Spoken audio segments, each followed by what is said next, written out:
If you've listened to the podcast for any length of time, you know that we value honesty. And so I'm just going to come out and admit that it was hard for me to come up with a story for our topic this week. So I kind of had to do an about face and come at it from the opposite direction. The legend of kissing the Blarney stone comes from Irish folklore, and according to it, kissing the stone endows a person with the gift of the gab. The stone is located at Blarney Castle just outside of Cork, Ireland, and the story goes that the builder of the castle was involved in a lawsuit and appealed to a goddess for assistance. She told him that if he kissed the first stone he found on his way to court, he would be endowed with great eloquence and win his case. He did, and then incorporated the stone into his castle. Now I'm sure it will come as absolutely no surprise to anyone that I actually have kissed the Blarney stone. When I was a kid, we took a summer vacation to Ireland and visited the castle. I was obsessed with castles. I dragged my parents across all of the islands of the British Isles looking at castles. But the truth is that I've always been overly loquacious, so it was all a bit of a joke. My older brother, always quick-witted, chimed in that he hoped that because I was already a blabbermouth, that kissing the stone would have the opposite effect and shut me up. Unfortunately for my brother, it did not. I have remained wordy and talkative my entire life, and in fact, I've spent most of my professional career profiting from my gift of the gab. That's true. I have learned a thing or two since then about the topic of our podcast this week. In episode 56 of the Valuability Podcast, we are focusing on the value of silence. The Valuability Podcast is for anyone interested in financial planning, business leadership, and personal development. Whether you are a financial professional, business owner, individual investor, or employee, we believe that financial success comes from creating a plan on the foundation of your values, and building your ability will get you there. My name is Danforth Fleek. I am joined each week by Philip Simonson, my co-host, friend, and mentor. We have been in the financial services industry for 20 and 40 years, respectively, both as financial advisors and in a wide range of roles on the wholesale and retail sides of the business.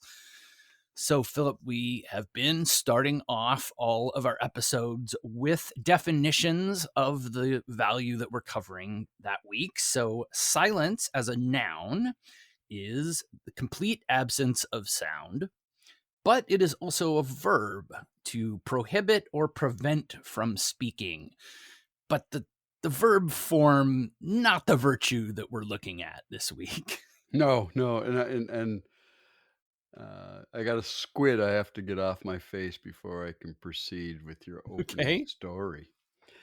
Is it true you have to hang upside down while you kiss that Blarney stone?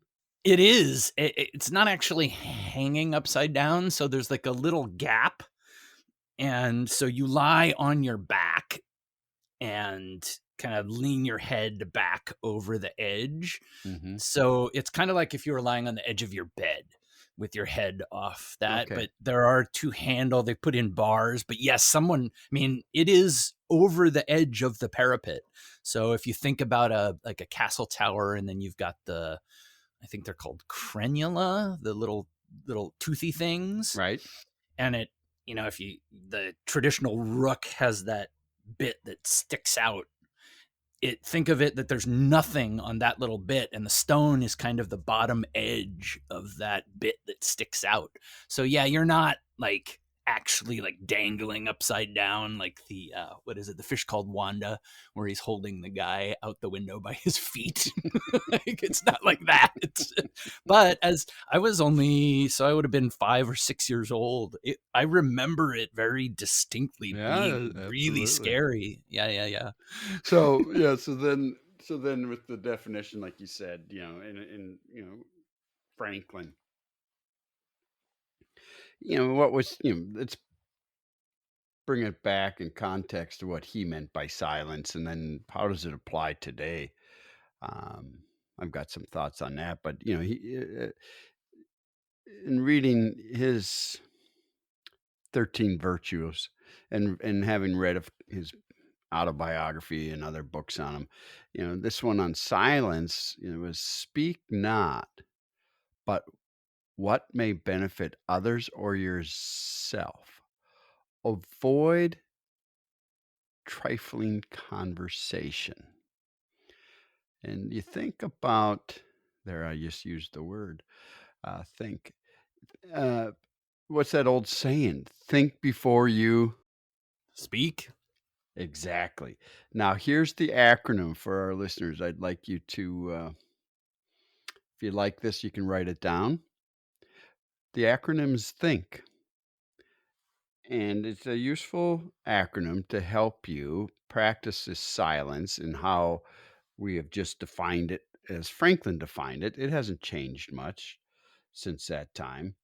It's just the opposite of that. If you don't practice this think before you speak, is what Mark Twain used to say. And my father used to, I didn't know where he got this saying, but now I do. It was Mark Twain's. It's better to be thought of as stupid instead of opening your Right. mouth and removing all doubt. I already had that one written down. Yes. Right, right. So think is, the T. T. Is it true? So, you're going to do your pause for cause, and you're going to think before you speak. The T stands for, is it true? H, is it helpful what you're going to say? I, is it inspiring? N, is it necessary? And K, is it kind? If it doesn't meet that criteria, well, are you talking just to talk?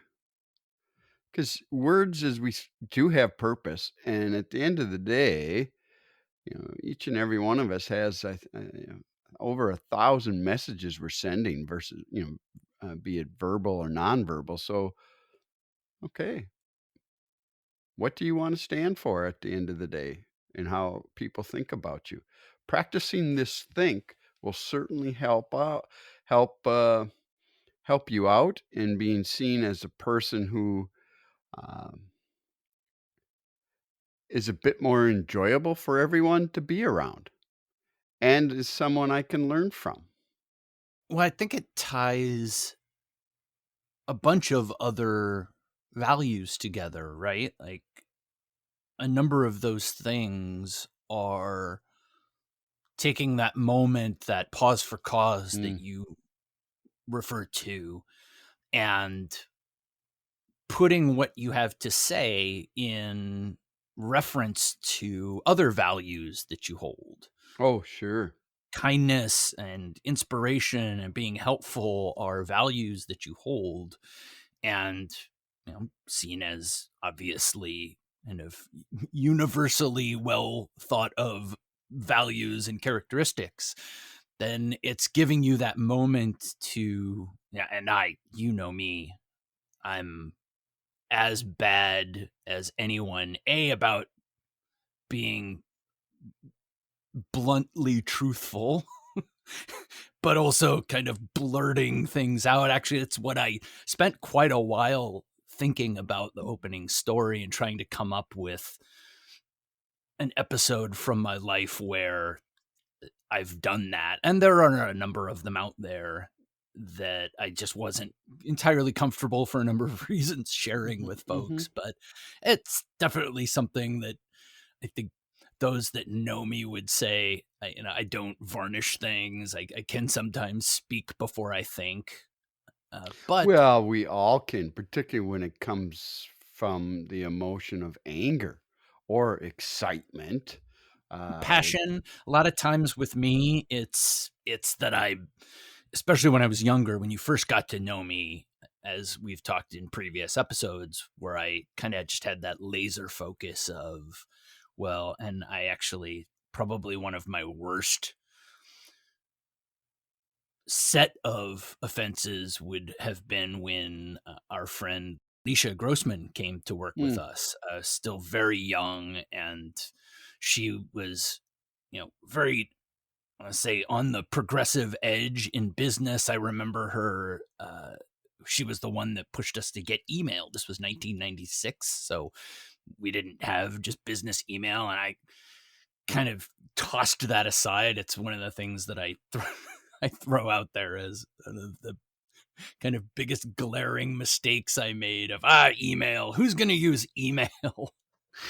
But I know that in the beginning of that relationship, I made it a little bit, not more than a little bit. It was quite rocky because I kind of just would steamroll things and throw, speak before I thought, and think that my way was the only way, and kind of just, go in guns blazing. But a lot of it had to do more with that fact of just that passion that, hey, I think I can get this done, being confident, that kind of thing. But and it has taken me a long time to, and now that I'm actually thinking about it out loud, certainly probably that was tied to maybe my temper. I didn't have a great handle on my temper back then.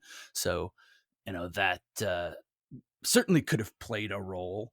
But I Sure. also think that there's another element to silence that is the one that and I know you and I've talked about this over the years, is not just in terms of not speaking or waiting to speak, but in terms of silence for its own sake, in terms of allowing your time just to kind of ruminate and meditate or come up with ideas and, kind of let your brain do its thing. I've learned that quite a bit. I'm one that is constantly with background noise, whether it's a podcast or the TV or, whatever. I almost always have something on. And so I do have times where I'm just like, you know what? I'm just going to sit here with no noise, with no input, and let my brain. And I did it last night trying to come up with the opening story, and just let your Mhm. brain work.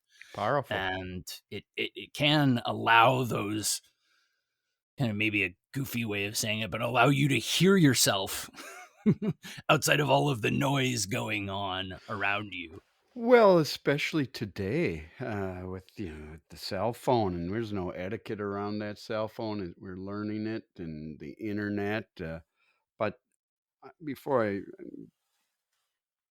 take and go down that avenue, uh, to continually not build on or, tag on to what you just said, one of my top 5 values is to create meaningful relationships, meaningful work. Well, one of the ways and you could, you and behaviors you can do that is by using that acronym THINK. And there's that other old saying that you just described, silence. It's you know, uh, God gave us 2 ears, one mouth. Use them in that proportion. And Franklin, this whole thing on the 13 virtues, he is a very fairly progressive man. He was only 21 years old when he set up this junta club. And it's also was AKA also known as the Leathern Apron Club in Philadelphia. He was only 21 years old, but he brought on another 12, another 11 people beside himself, and they're much senior than him. They were business people and, statesmen, and at that time in Philadelphia, where they would meet once a week, and they would just take topics of the day, and they would, expound on them, and everyone would share, and that was one of their ways in which they could continue to grow and develop as individuals, and what he found out during that period of time, because he was, a very good speaker, is he just said, "You know what? I learned a lot more when I just remained silent during those meetings," and these meetings weren't about me, it was, uh and because he has like he said, I could talk easily for 2 hours, but I sure didn't learn anything, versus if when I was listening. So, Now, I think that last one was one that I was jotting a note down And you pointed this out to me early on in my career. I still have this habit. Very bad about cutting people off in conversations, and I've gotten much better at recognizing that immediately and stopping and allowing the other person to continue if they were talking, or if they were going to start making a point, and maybe I paused and they were going to start saying Mm. something, and then I would kind of steamroll over them. In the past, I used to just kind of blare through, and now I've gotten much better about stopping when I notice that and like, no, please go ahead. And sometimes it's something where they'll say, oh no, it was just a casual thought, it wasn't anything important, you go ahead. But the way you described it to me was that you said, Dan, often I can tell you're not listening, you're just waiting to talk. Mm. You're in your own head, not listening to what's going on around you and not interpreting the things and kind of building them in. And a lot of that skill comes with active listening, right? Early on in the podcast, we had a Right. episode where we discussed that skill of active listening. Mhm. And it's even in conversations in doing the podcast, we had talked about you're taking a vacation next week. We had talked about doing a replay of an earlier episode. And when I went back and I listened to a couple of them, I was like, yeah, Philip, we just weren't all that great back then. we've gone up the ladder of mastery, and We're not there yet, folks, as you can all tell, but it's progress, not perfection. Not to interrupt you, Dan. Please go ahead. yeah, right. But one of the things I noticed about that was that we often were early on not really interacting. And it was more like we were doing kind of a side by side presentation. Lecture. And I would talk, you would talk, I would talk, you would talk. And the handoffs were kind of ham handed. Whereas now we've gotten better about, actually listening to what the other person is talking about, interacting, going off of those stories.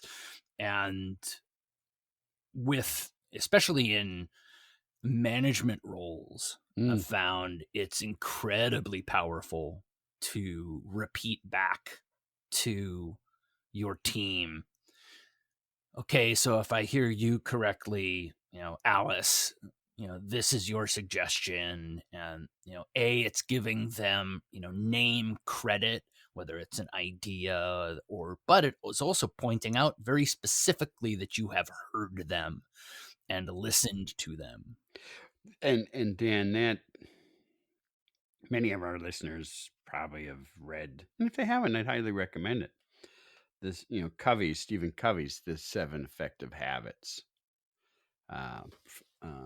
And I probably screwed up the title a bit, but it's been so long since I've read it. But one of them is to seek to understand before being understood.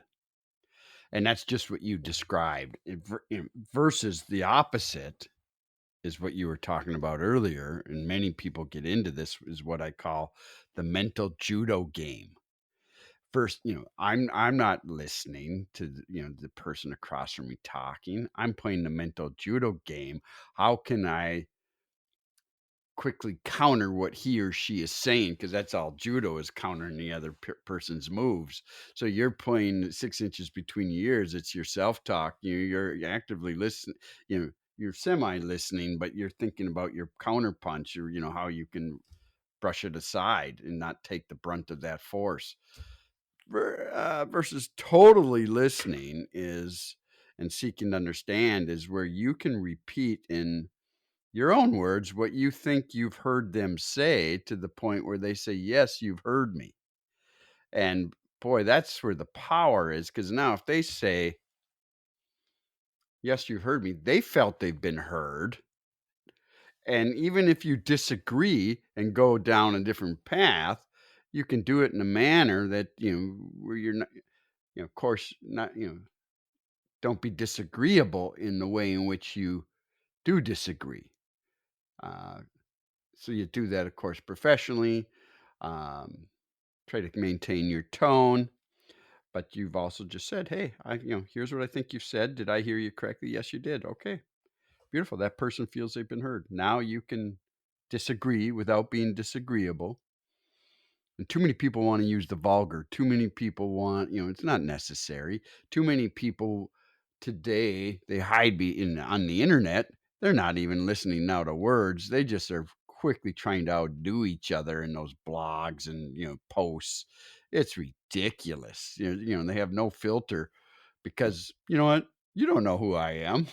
I can it's terrible. We're losing how to be civil.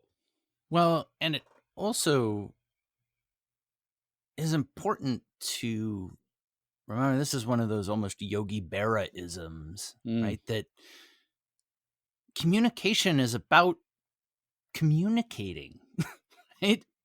What I mean by that is, and I have multiple examples of how this has happened in my own life, where when I have said something, you've got the possibility that the way I said it wasn't exactly how I meant it. Let me Mm, give you an example of that. I was doing a refinance of my house and I was talking to the mortgage consultant, and I said at the time that I needed liquidity. And I used that word when what I really meant was cash flow. I needed monthly cash flow because this was kind of right after the financial crisis, and I had spotty renters in my rental property, and sometimes I didn't have rent. So I right. wanted the flexibility of paying variable amount on my mortgage. So could I do interest only some months, so on and so forth. That's what I meant. What I said was liquidity. And so he came back to me with a product that allowed me to keep all of my capital, all of my equity outside of my home just in cash. And that's liquidity, but it wasn't what I wanted. And so when he presented it to me, I was like, oh, wait a second, I used the wrong word. And so often that happens, right? Mm, Where you're saying something, and because you're developing your thought as you're talking, the word you use isn't exactly the right word, or you don't convey it in exactly the right way. Then you've got the opposite side of the equation. I've always been fascinated. There's actually a area of study. Semiotics is the study of the transmission and reception of information, and so it looks at how a person encodes the information, and then how the other person decodes that information. It has to cross the right, board, right? right. It's from ciphers all the way down just to regular day, everyday talking. Mhm. You've got the opposite side. So the example I always used while I was working was safety, right? Simple words, safety. What does safe mean to you? Well, if you say find a safe place to sleep, I'm going to pick in my bed with a baseball bat under my pillow and a fire extinguisher next to it, right? On the ground floor of my house. I have a guy that I went to high school with climbs mountains for a living.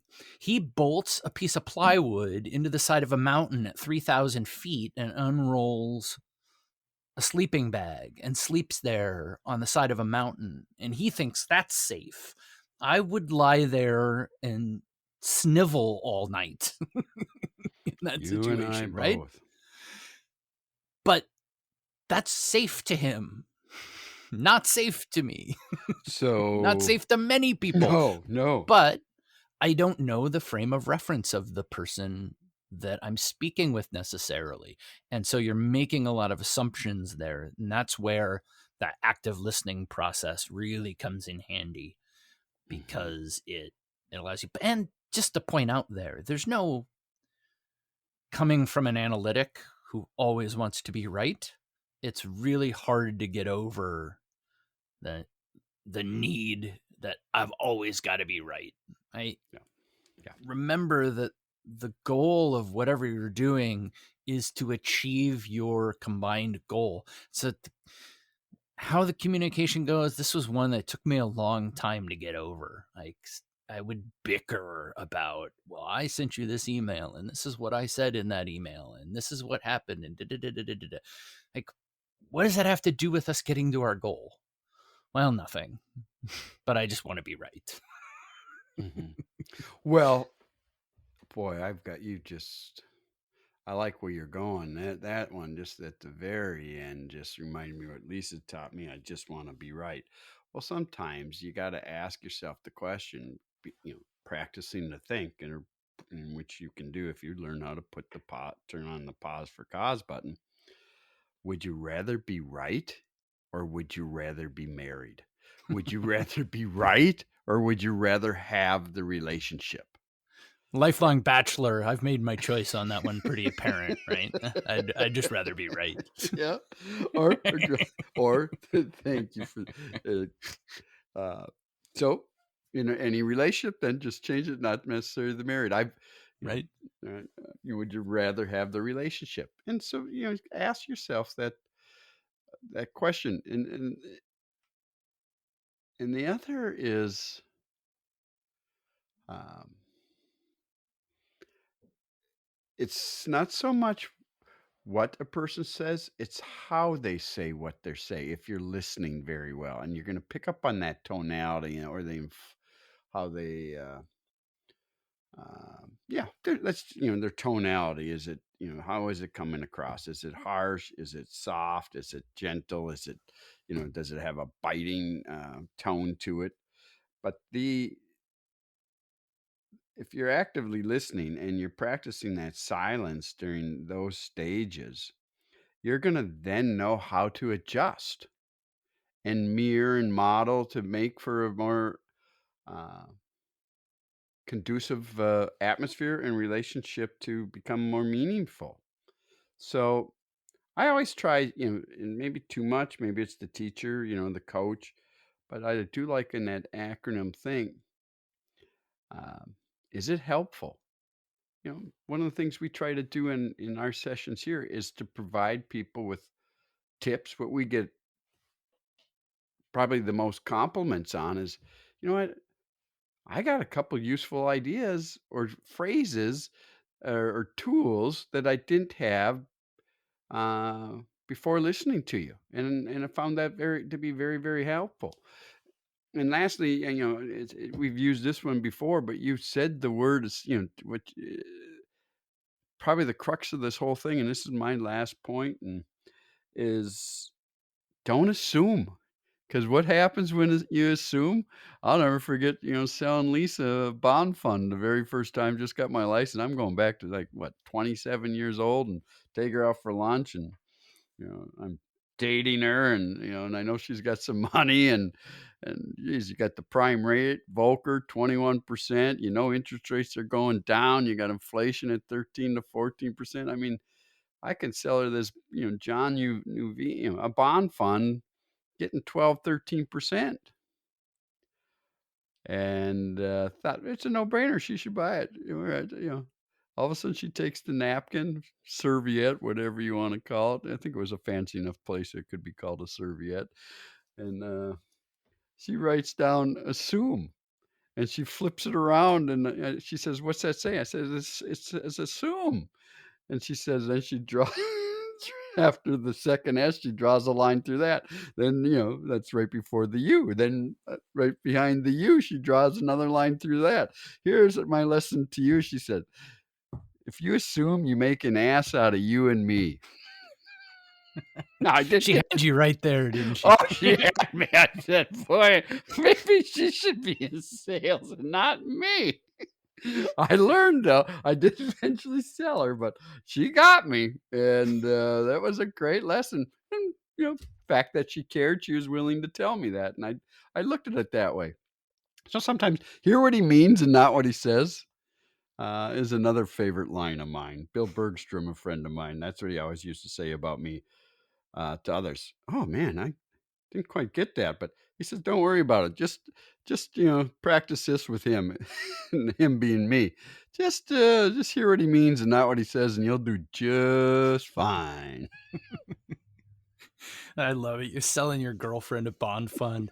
That's is Right? my kind of bridge to our article review. One of my favorite stories from my career. I had a financial advisor that was newer to the industry and was practicing her sales presentations. And one day she was in the grocery store and turned around, and her 5-year-old daughter wasn't following her. So she kind of circles through the store and finds her daughter has backed some poor guy up into the dairy case and is selling him the bond fund of America. Repeating her sales pitch. This always All wound cracks me up, up. no place to go. Right? Sorry for the first person I see. But I actually think that is a good segue into our article review for the week. Advisors get creative to spark stimulating client conversations. And this article has all to do with, you know, using creative questions and kind of different questions to spark clients talking and opening up, and then, as the article points out, listening, like Hmm. being silent. Yes, I'll take that silence there. I probably should have waited a little bit longer, and I'll just ask, do you want to go first, or I'll pick up that ball and I'll You run go with ahead it. and jump in.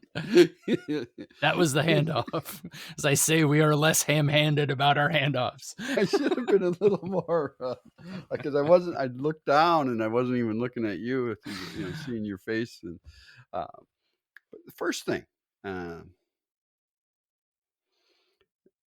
it reads in if you got in the article, I need to find out what they want their fulfilled life to be like. Gretchen, says thinking and talking about death crystallized what's important. I mean, she brings it closer to them whether they become clients or not. Um, well, uh, she waits to the very end to bring that in. And she earlier on, she's taken it from. She mentioned she got this from George Kinder to examine what values matter most in people's life. I would just dispute that. I would, and here's how I would dispute it in the context of I wouldn't wait to the end. I would bring my values conversation right up front, right, almost within, if it's with a prospect, look, one of the, first 3 minutes.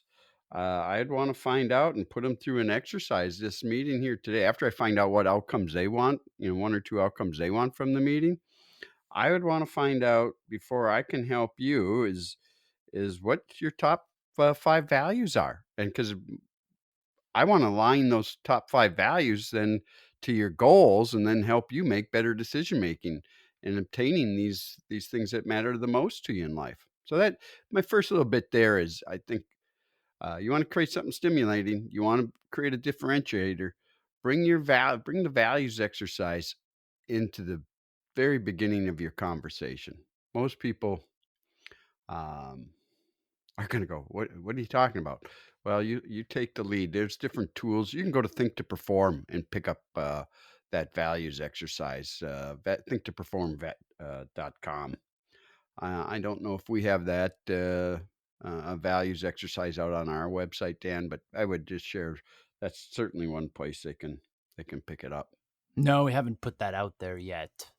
Um, I, I I saw the question that one advisor uses, as you prepared for this meeting, what's on your mind, as similar to your what one or two things Oh, yes. question that you start out with, which I always love from the standpoint that, you're putting everything in reference to the client at hand, kind of my glaring example of that was one of my first sales presentations as a wholesale salesperson was for a newer financial advisor. And I came in and did my whole presentation and got to the end. It wasn't, I didn't do a, 55-minute long. It was probably, 5, 6, 7 minutes, but it's a long time to go on talking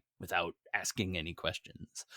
And I got to the end, and literally the client was only interested in one feature of the product. He didn't care about any of the other stuff I talked about.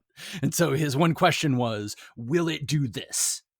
Yes. Okay, now you can go away. Like, it's literally what he said to me at the end of the conversation, right? Yep.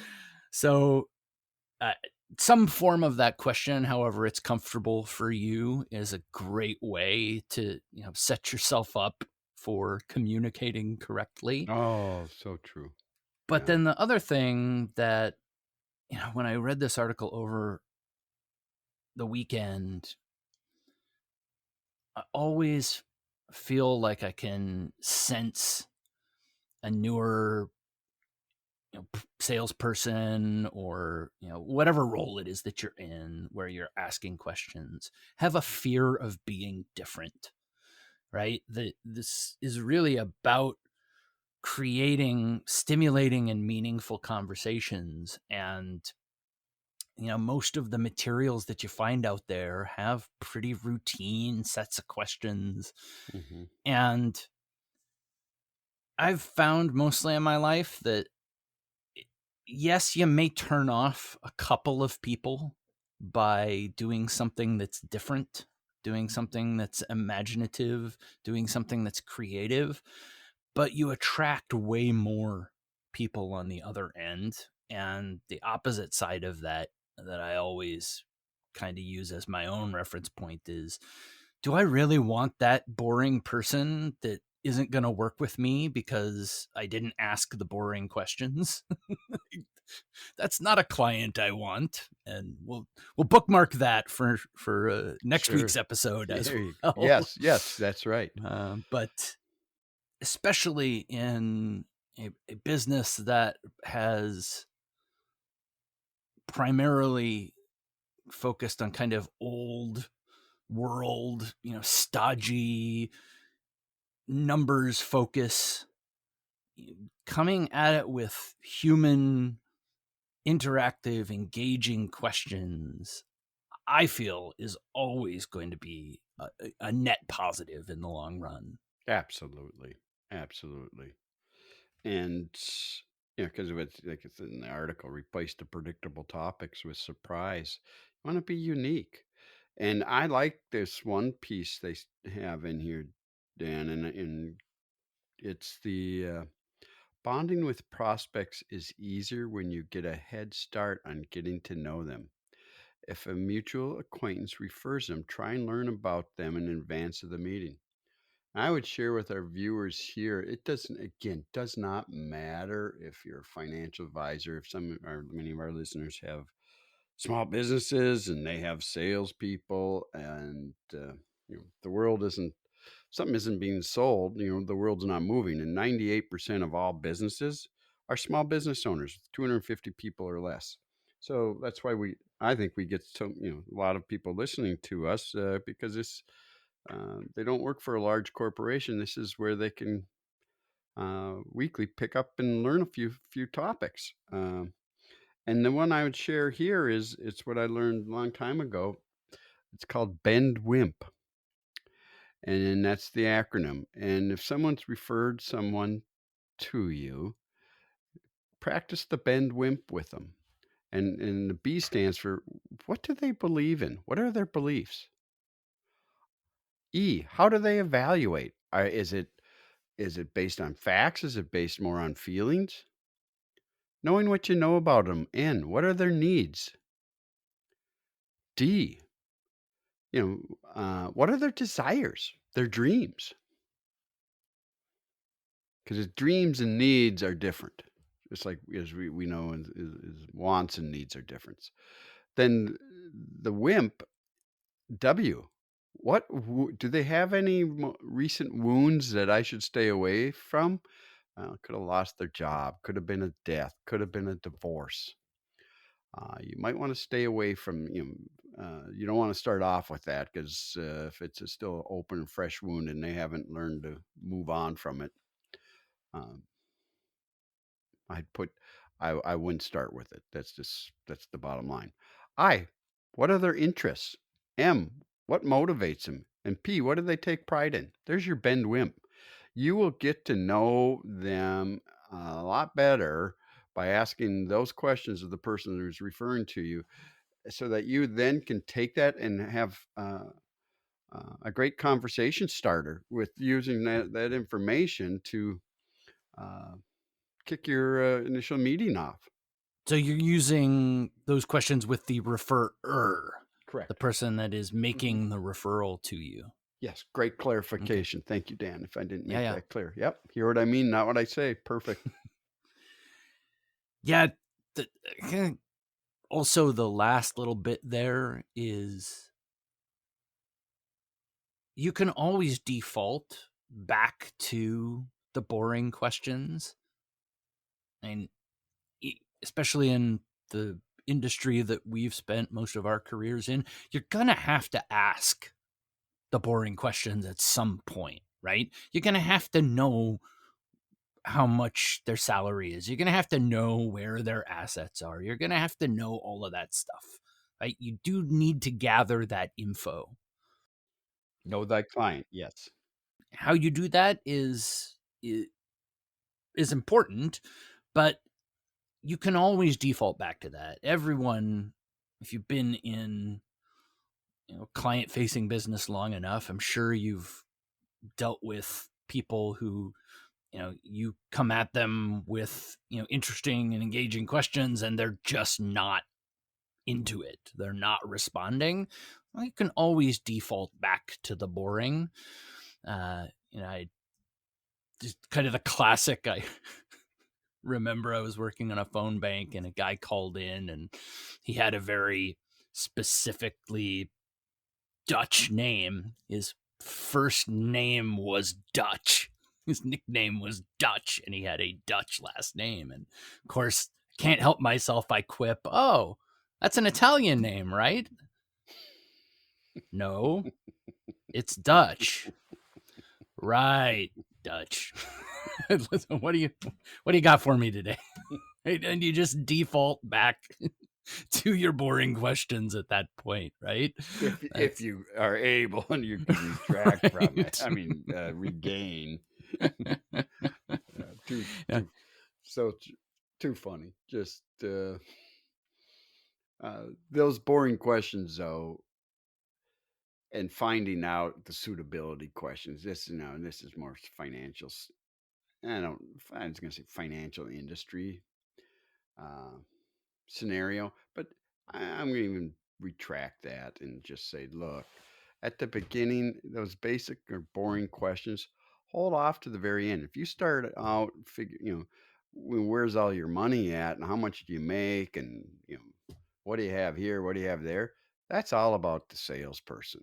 That's, that's going to be felt by the person across from you. Whereas if you start off asking them some, different, what are the one or two outcomes you want from this meeting? So at the end of this meeting, you could say this has been time well spent. That's touching the heart first. What are your goals? What are you working towards? And let's do a little values exercise here again. Boy, that's completely different. This meeting isn't about the the salesperson. It's about me, the uh, potential client, and I'm feeling better about this relationship, and I'm feeling I can trust you because this thing isn't about you. You're putting me first, and that's the key. Put the person across from you first, their interests, their needs, then demonstrate how you can actually, be helpful and how and helping them obtain whatever it is they want, whether it's whatever product, et right. cetera, or service. Yep. No, just to clarify there, my point with that was simply that if for whatever reason they don't respond to that, we did a friend of mine, we brought a friend of mine in to do a financial plan and to for their privacy. I'm not going to go into the details, but they had a really difficult family situation. And you started out with the what does the money mean to you question. Oh, And what? the person just started bawling. And I remember you literally just went directly into the fact based stuff after that because like it was just too overwhelming for that person. And so my point was you can always retract from that, right? If for Mhm. whatever reason, whether it's a, like you said, it's a wound or the person just isn't, they're not interested in opening up that way to you. Like it was more addressing just the fear of the person asking the questions that, oh, if I go down this road, I can't, sometimes people feel like if they go down that road, then they can't ever pivot. No, if it's not working out, you can just always go back to the boring questions. Not suggesting that you should, you know, bolt at the first sign of any, disinterest, but Or even bolting with reading your body language.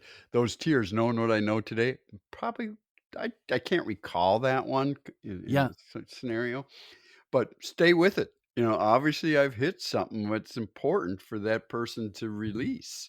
right, And, that question, that's a Bill Bacharach question, and what's important about money to you? And it's just going up Maslow's hierarchy and to help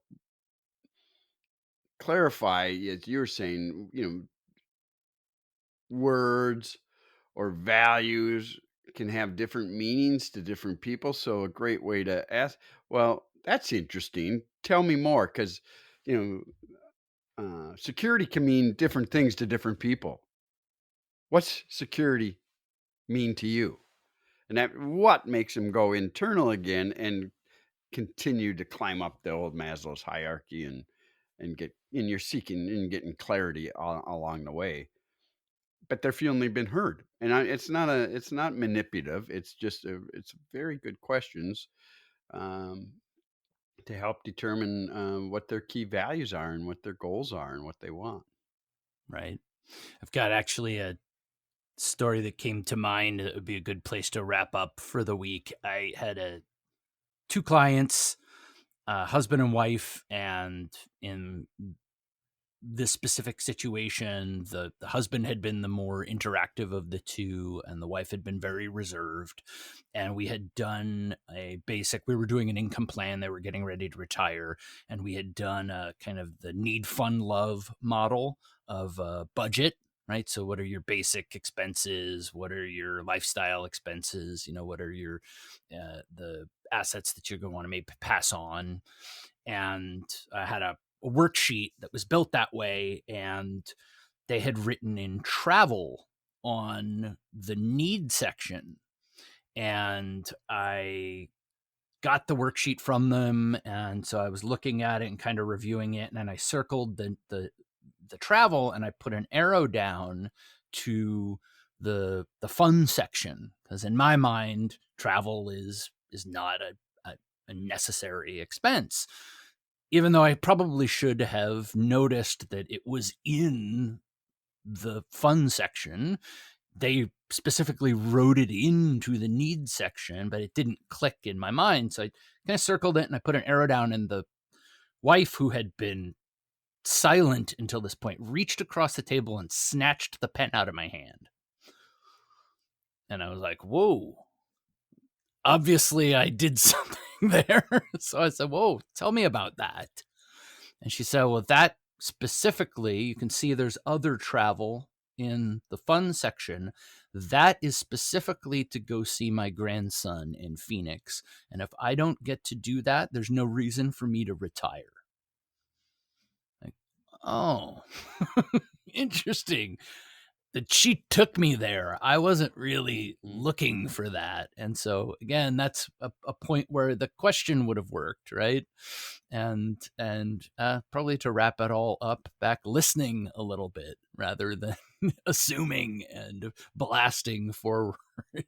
So that is going to round things out for this week. If you have topics that you would like us to cover or questions for us, you can reach out to us via our email, info@value-ability.com.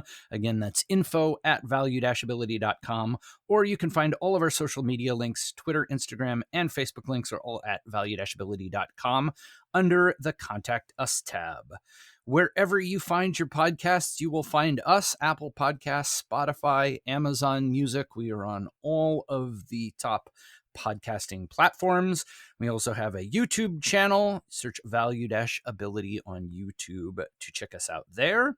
Lastly, you can find us on our own website, value-ability.com, under the episodes tab.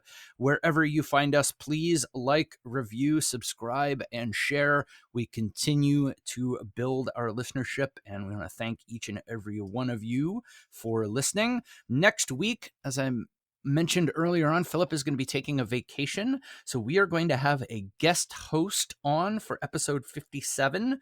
Leah Quatum, one of my very best friends, owner of LK Auctions and also an independent journalist, is going to be joining me, and we're going to be talking about selecting clients. How essentially, as we've kind of touched on this week, how to find out your specific ideal client, and then how to stick to that, whether you are an independent contractor or a business owner, how to stick to that ideal client type. What are your some of your favorite opening questions when meeting a new or prospective client? We talked about that in the article review this week. Reach out to us and let us know. We will share that in a future episode. As always, thank you for listening. Be sure to join us next week. And remember that financial success comes from creating a plan on the foundation of your values, and building your ability will get you there.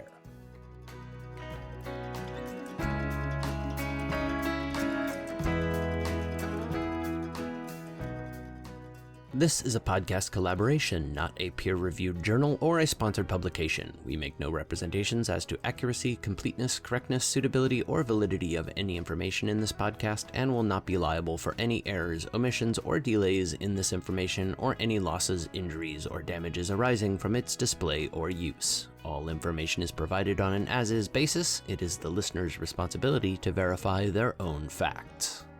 You should be aware of the real risk of loss in following any strategy or investment discussed on this podcast. Strategies or investments discussed may fluctuate in price or value. Investors may get back less than invested. Investments or strategies mentioned on this podcast may not be suitable for you. This material does not take into account your particular investment objectives, financial situation, or needs, and is not intended as recommendations appropriate for you. You must make an independent decision regarding investments or strategies mentioned on this podcast. Before acting on information on this podcast, you should consider whether it is suitable for your particular circumstances, and strongly consider seeking advice from your own financial or investment advisor. The views and opinions expressed on this podcast are those of the authors and do not necessarily reflect the official policy or position of any other agency, organization, employer, or company. Assumptions are not reflective of the position of any entity other than the authors, and since we are critically thinking human beings, these views are always subject to change, revision, and rethinking at any time. Please do not hold us to them in perpetuity.